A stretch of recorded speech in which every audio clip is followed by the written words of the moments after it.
Being raised on a farm, you end up with kind of a good work ethic.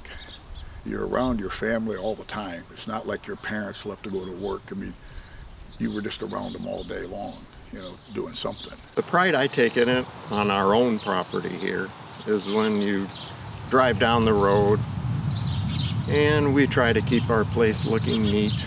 People look at agriculture in Wisconsin, they automatically think a dairy farm, but there's so much more to farming in the state of Wisconsin. Family farms considered differently than what it was maybe 10 years ago. 10 years ago, the little family farm was considered somebody had 200-300 acres and maybe 100 dairy cows. In one lifetime, we've gone from farming with horses to farming with GPS. And the type of equipment, you couldn't have imagined it 40 or 50 years ago what it'd be today. You never would have thought it was possible.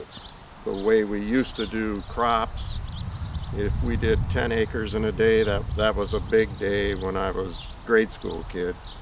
High school kid, we could do 20 acres a day, but now we do, as far as on the hay side of the farm, we'll do 145 acres in a day now. So I wasn't around this big equipment until I started working for Bill Smith in Darlington in my college years. When I first started working for him, I was just blown away. I didn't know what any of this stuff was because I wasn't used to it. We used to order in usually 3 to 4 930 to 940 size cloth choppers.